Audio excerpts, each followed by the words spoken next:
नमस्कार, जी न्यूज देख रहे हैं आप। जल प्रलय की तस्वीरों के साथ करेंगे बुलेटिन की शुरुआत। मैं निधि चतुर्वेदी आपके साथ। उत्तराखंड की होगी सबसे पहले बात। बरसात बाढ़ से हालात ज्यादा खराब उत्तराखंड में हो चले हैं। अब तक प्रदेश में इससे 16 लोगों की मौत हो चुकी है, जो जानकारी अब तक सामने आई है। रेस्क्यू ऑपरेशंस के लिए अब सेना के हेलीकॉप्टर्स की मदद ली जा रही है। प्रधानमंत्री नरेंद्र मोदी ने मुख्यमंत्री पुष्कर सिंह धामी से फोन पर हालात की जानकारी ली है। साथ ही साथ हर संभव मदद का आश्वासन दे दिया गया है। मुख्यमंत्री पुष्कर सिंह धामी खुद आपदा कंट्रोल रूम पहुंचे प्रदेश भर के हालात का जायजा लेने के लिए। बहुत ही जल्द मुख्यमंत्री भी आपदा प्रभावित क्षेत्रों का हवाई सर्वेक्षण करेंगे। जो भी यात्री इस वक्त प्रदेश में जिन भी स्थानों पर है, उन्हें सुरक्षित स्थानों पर रहने के लिए, पहुंचने के लिए कहा गया। इसके अलावा सड़क मार्गों को खोलने की भी पूरी कोशिश की जा रही है। खासतौर से बात बद्रीनाथ हाईवे की जाए। बद्रीनाथ हाईवे को लेकर कुछ स्थानों पर सड़क पर मलबा आने के चलते हाईवे बाधित हुआ है। उसको खोलने की पूरी कोशिश जारी है। तो बरसात की वजह से जगह जगह जो हाईवेज है वो बंद है। जो लोग फंसे हैं उनको सुरक्षित स्थानों पर ले जाने के लिए कहा गया है। इसके अलावा सड़क मार्गों को खोलने की कोशिश हो रही है लगातार। खासतौर पर जो बद्रीनाथ हाईवे है उसको लेकर बात करें तो उस मार्ग को खोलने का काम लगातार जारी है, जो बाधित हुआ था। बहरहाल दक्षिण भारत में भारी बरसात की वजह से सबसे ज्यादा नुकसान केरल को पहुंचा, तो वहीं उत्तर भारत में सबसे ज्यादा मुसीबत उत्तराखंड में आई है। तस्वीरें आपके सामने हैं उत्तराखंड के रामनगर की, जहां लगातार बरसात की वजह से हुए जल जमाव में कई सैलानी फंस गए हैं। तस्वीरों में देखिए किस तरीके से रिजॉर्ट के बाहर खड़ी गाड़ियां पानी में तैरती, गोते खाती नजर आ रही हैं और दूर दूर तक केवल पानी ही पानी इन तस्वीरों में आपको नजर आएगा। पानी में तैरते वाहन, उत्तराखंड में मुश्किल में आए सैलानी। तस्वीरें उत्तराखंड के रामनगर की इस वक्त आपके सामने। तो पानी के सैलाब में सैलानी फंसे हुए हैं, उनके वाहन फंसे हुए हैं। उन सभी को सुरक्षित स्थानों पर पहुंचाना पहली प्राथमिकता। साथ ही साथ इन तस्वीरों में जो रामनगर उत्तराखंड की हम आपको इस वक्त जी न्यूज पर दिखा रहे हैं, किस तरीके से गाड़ियां रिजॉर्ट के बाहर पानी में तैरती हुई नजर आ रही है। और तस्वीरों में जहां तक आपकी नजर जाएगी आपको सिर्फ पानी ही पानी नजर आएगा। तो जल प्रलय की अलग अलग तस्वीरें हम आपको लगातार दिखा रहे हैं। उत्तराखंड की हम बात करें, इसके बाद दक्षिण भारत की केरल की तस्वीर दिखाएंगे, जहां पर जल प्रलय ने बड़ी मुसीबत ला खड़ी की है। फिलहाल रामनगर में कई पर्यटक फंसे हुए, ऐसी जानकारी है। उनके वाहन किस तरीके से रिजॉर्ट के बाहर पानी में समाये हुए हैं, ये तस्वीरें तस्दीक करती हैं। और जहां तक आपकी नजर जाएगी विजुअल्स में आपको सिर्फ पानी का सैलाब ही नजर आएगा और सैलाब में फंसी गाड़ियां देख पाएंगे आप। तो पार्किंग एरिया में खड़ी गाड़ियां किस तरीके से पानी में तैरती हुई नजर आ रही हैं। उत्तराखंड के रामनगर का रिजॉर्ट के बाहर जो पार्किंग एरिया है वहां पर पार्क की गई गाड़ियां पानी में गोते लगा रही हैं, तैर रही हैं। तस्वीरें आपके सामने। पर्यटक भी जहां तहां फंसे हुए, ऐसी जानकारी मिल रही है लगातार। उत्तराखंड की बात कर रहे हैं। राहत और बचाव कार्य पर आपदा और प्रबंधन मंत्री धन सिंह रावत से खास बातचीत की है जी मीडिया संवाददाता मयंक राय ने। सुनिए जरा। बीते 48 घंटे के दौरान उत्तराखंड में बारिश आफत बन के टूटी है और कई जगहों पे बड़ा नुकसान हुआ है। हमारे साथ बात करने के लिए राज्य के आपदा और प्रबंधन मंत्री धन सिंह रावत साहब मौजूद हैं। रावत साहब, किस तरह की जानकारी है अब तक आपके पास? देखिए, बारिश जो है, जो अनुमान था मौसम विभाग का, उससे काफ़ी ज़्यादा हुई है और विशेषकर कुमाऊं क्षेत्र में बारिश बहुत हुई है। सारी नदियाँ अपने जो उनका जलस्तर है वो भी काफ़ी बड़ा है और आकाशीय बिजली गिरने से काफ़ी नुकसान जो है हमारे रामगढ़ में हुआ है, तल्ला रामगढ़ में तो काफ़ी नुकसान हुआ है और चंपावत में है। लेकिन बड़ी बात यह है कि सरकार ने पूरे इंतजाम पहले से कर रखे थे, इसलिए नुकसान कम हुआ है। और आपने देखा होगा कि जो हमारी 4 धाम यात्रा है, हमने जहाँ जहाँ यात्रियों को रोक सकते थे वहाँ रोका है। हमारे जो 4 धाम के रूट था, जो नेशनल हाईवे है, वो सब खुले हैं अभी और हमने यात्रा कहीं रोकी नहीं थी।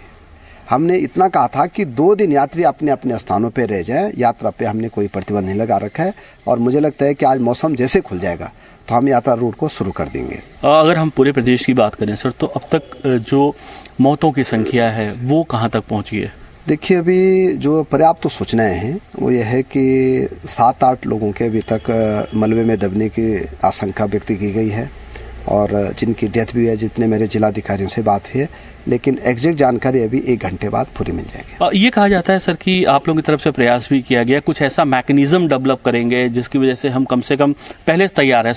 हमारे अधिकारी से लेके, विभागों से लेके, सारा SDRF से लेके, NDRF से लेके, सेना से लेके सब लोग लगे हैं, लेकिन हमको कुछ नई टेक्नोलॉजी का और इस्तेमाल करना पड़ेगा कि हम जल्दी से रिस्पांस सिस्टम और अच्छा क्या हो सकता है हमारा। वैसे तो सरकार की तरफ से कोई कमी नहीं की गई है, और मुझे ये कहते हुए भी बड़ी खुशी हो रही है कि जो हमारा मौसम विभाग है उसने पूरी जानकारी जो है सरकार को भी और पूरे जिलों को भी दे दी थी कि ये संभावना हो सकती है। आपदा प्रबंधन विभाग और साथ में सरकार पूरी तरह से अलर्ट मोड पे आ चुकी है। कोशिश की जा रही है कि वहाँ पे रेस्क्यू कार तेजी के साथ चलाया जा सके ताकि जो लोग वहाँ दबे हुए हैं उनको निकालने में आसानी हो। कैमरामैन संदीप बडोला के साथ में मयंक राय, ज़ी मीडिया, देहरादून। उत्तराखंड के नैनीताल में बरसात ने किस तरीके से तबाही मचाई है वो इन तस्वीरों के माध्यम से आप देखिए, समझिए। नैनी झील का पानी ओवरफ्लो हुआ, माल रोड तक जा पहुंचा बहते बहते। गांधी चौक समेत तमाम इलाके उसमें समा गए हैं। झील के पानी में बाइक, गाड़ियां सब तैर रही हैं। झील का पानी हल्द्वानी रोड से दुकानों में घुस गया। बरसात के चलते हल्द्वानी रोड, भवाली रोड, काला ढूंगी रोड पूरी तरह से बंद पड़े हैं। कई पर्यटक फंसे हुए हैं। नैनी झील के पानी के ओवरफ्लो की तस्वीरें आपके सामने इस वक्त की स्क्रीन पर है। आप देख सकते हैं कि सड़क पर पूरी तरह से पानी बहता हुआ नजर आ रहा है। माल रोड, गांधी चौक समेत तमाम इलाकों में घुसा हुआ नैनी झील का पानी जो ओवरफ्लो हो चुका है। गाड़ियां, बाइक सब पानी में तैरती नजर आ रही है, डूबती नजर आ रही है। झील का पानी हल्द्वानी रोड से जो दुकानें हैं वहां पर घुस गया है। बरसात के चलते हल्द्वानी रोड, भवाली रोड, काला ढूंगी रोड पूरी तरह से बंद पड़े हैं। कई पर्यटक जो है इनकी जानकारी है कि वो फंसे हुए हैं। फिलहाल आपके सामने तस्वीरें नैनी झील के पानी के ओवरफ्लो होने से किस तरीके से सड़कों पर वाहन पानी में पूरी तरह से डूबे हुए हैं।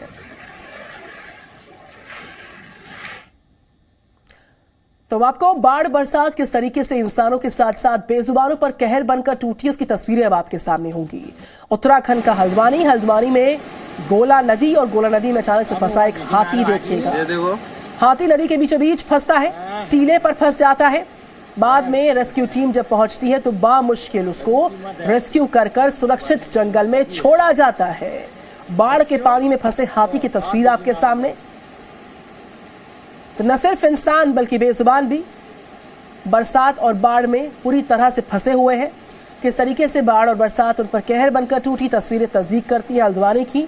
बाढ़ के पानी में बीचों बीच नदी के फंसा हुआ एक टीले पर हाथी नजर आता है। वन विभाग को सूचित किया जाता है वक्त रहते और रेस्क्यू टीम पहुंचती है। उसको बड़ी मुश्किल से रेस्क्यू किया गया और हाथी को आखिरकार जंगल में सुरक्षित छोड़ दिया गया है। देखो, तो ये तो हुई जल प्रलय में उत्तराखंड की बात। अब जल प्रलय में तस्वीरें आपके सामने केरल से होंगी, जहां पर 10 बांधों को लेकर रेड अलर्ट जारी किया गया है। तेज बरसात की संभावना की वजह से राज्य सरकार अलर्ट मोड पर है और आज इडुक्की डैम के दरवाजे को खोल दिया गया है, जिसके बाद यहां पर आसपास के तमाम जो लो लाइंग एरियाज हैं, निचले इलाके हैं, वहां पर रहने वाले लोगों को अलर्ट मोड में किया गया है। उनको कह दिया गया कि आप अलर्ट रहिएगा। डैम के गेट को खोले जाने के बाद इन तमाम लोगों को जो कि निचले इलाकों में रहते हैं उनको अलर्ट कर दिया गया है। तस्वीर आपके सामने डैम के गेट को खोले जाने के बाद की 10 बांधों को लेकर ये रेड अलर्ट केरल में जारी किया गया है। तेज बरसात की वजह से ये राज्य सरकार का अलर्ट भी है। इडुक्की डैम के दरवाजे को खोल दिया गया है। इसके आसपास के जो निचले इलाकों में लोग रह रहे हैं उनको अलर्ट किया गया। और हम देहरादून चलते हैं, वहां से कुलदीप नेगी हमारे साथ है ग्राउंड जीरो पे। कुलदीप, जिस तरीके के मौजूदा हालात हैं, मौसम विभाग के अलर्ट के बाद से जो ग्राउंड जीरो की असल तस्वीर है, चाहे बरसात की बात करें, बाढ़ के प्रकोप की बात करें, भूस्खलन की बात करें, क्या अब तक का आंकड़ा है, कितने लोग कहां पर फंसे हुए और डेथ टोल कितना है? कुलदीप नेगी।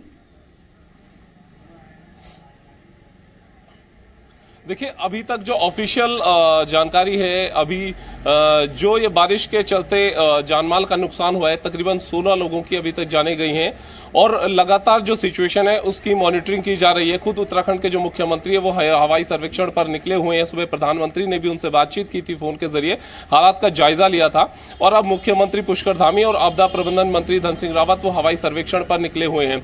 आज की अगर बात करें तो आज क्योंकि गढ़वाल रीजन में इतनी बारिश नहीं है, कुमाऊं रीजन में ज्यादा बारिश है, नुकसान वहां पर काफी ज्यादा हुआ है, तो मुख्यमंत्री हवाई सर्वेक्षण कर रहे हैं। सरकार की तरफ से एयरफोर्स से मदद मांगी गई है। 3 हेलीकॉप्टर पहुंच रहे हैं उत्तराखंड, जो कि 2 कुमाऊं रीजन में रहेंगे, एक गढ़वाल रीजन में रहेगा और कुमाऊं के तराई वाले इलाके जहां पे कि रेस्क्यू ऑपरेशन किया जाना है, वहां पर एयरफोर्स की मदद से रेस्क्यू ऑपरेशन कंडक्ट किया जाएगा। एक हेलीकॉप्टर को फिलहाल पिथौरागढ़ में रखा जाएगा, दूसरे को उधम सिंह नगर या उसके आसपास के क्षेत्रों में रेस्क्यू ऑपरेशन के लिए रखा जाएगा। फिलहाल जो सिचुएशन की बात की जाए तो आज देहरादून की बात कर रहे हैं, देहरादून में धूप खिली हुई है। गढ़वाल रीजन में मौसम अभी क्लियर है, लेकिन कुमाऊं रीजन की बात करें तो वहां बहुत से ऐसे इलाके हैं जहां पर कि अभी भी बारिश का सिलसिला चल रहा है। मौसम विभाग ने समय पर अलर्ट जारी किया था, उसके हिसाब से सरकार ने भी अपनी तैयारियां की थी और लगातार मुख्यमंत्री ने भी सिचुएशन पर नजरें बनाई हुई थी। लेकिन जिस तरह की बारिश अक्टूबर के इस महीने में देखने को मिली वो इस तरह एक्सपेक्टेड नहीं थी कि इतना ज्यादा रेनफॉल होगा। और जैसे पहाड़ों में बारिश हुई है तो मैदानी जो तराई के इलाके हैं वहां पर जल भराव की स्थिति हुई है और नुकसान काफी हुआ है। और दूसरी तरफ अगर हम बात करें आज के मौसम को लेकर तो फिलहाल कुमाऊं रीजन में बारिश हो रही है। मौसम विभाग ने यह अनुमान जताया कि शाम तक हो सकता है कि वहां की जो बारिश है वो हल्की पड़े और रेस्क्यू ऑपरेशन और तेजी के साथ कंडक्ट किया जाए। जी बिल्कुल, तो देहरादून से हमारे साथ कुलदीप नेगी लगातार है। इस बीच हम आपको तस्वीरें लगातार दिखा रहे हैं किस तरीके से बाढ़ बरसात के बाद जो जल प्रलय के मौजूदा हालात हैं उनकी तस्वीरें ग्राउंड जीरो से जी न्यूज आपको लगातार दिखा रहा है। मुश्किल में सैलानी फंसे हुए हैं। हम आपको नैनीताल की तस्वीर भी दिखा रहे थे किस तरीके से वहां पर नैनी झील ओवरफ्लो होती है, सड़कों पर पानी भर जाता है। इसके अलावा ये तस्वीर आपके सामने और शिवराज सिंह ने क्या कुछ कहा है, जिस तरीके से मौसम का हाल लगातार बना हुआ है, तमाम प्रतिक्रियाएं आ रही हैं, ये सुनते हैं। असमय वर्षा के कारण प्रदेश के कुछ भागों में हमारे किसान भाई बहनों की फसलों को नुकसान पहुंचा है। मैं अपने सभी किसान भाई और बहनों को आश्वस्त करना चाहता हूं कि वो बिल्कुल चिंता ना करें। जहां फसलों को नुकसान हुआ है वहां मैंने सर्वे के निर्देश दे दिए हैं। सर्वे करके क्षति का आकलन किया जाएगा और किसानों को राहत पहुंचाई जाएगी। फसल बीमा योजना का लाभ मिले इसके लिए भी जो आवश्यक प्रबंध है वो सब किए जाएंगे। देखिए, हमारा माननीय प्रधानमंत्री जी, गृह मंत्री जी प्रदेश को लेकर लगातार उनकी संवेदनशीलता यहाँ के लिए बनी हुई है। लगातार उनकी निगरानी में, उनके मार्गदर्शन में उन जो भी स्थिति है उस स्थिति को बताया है कि यहाँ पर इतना सारा नुकसान हो गया है, यहाँ पर लोग फंसे हुए हैं, जगह जगह पर अभी भारी बरसात हो रही है, जल भराव हो गया है, किसानों का भी नुकसान हुआ है, सारी स्थिति से अवगत करवा दिया। अभी चूँकि नैनीताल जिले में रेस्क्यू की बहुत ज़रूरत है, 2 हेलीकॉप्टर वहाँ जाएंगे और 1 हेलीकॉप्टर हमने यहाँ के लिए मांगा है, क्योंकि जो लोग ऐसे रास्तों में फंस गए हैं या बहुत ज़्यादा गंभीर अवस्था में बीमार हैं उन सभी के लिए 1 हेलीकॉप्टर यहाँ लगाया जाएगा, 2 वहाँ लगाए जाएंगे। Presenting B News app available on Google Play and App Store. Download it now.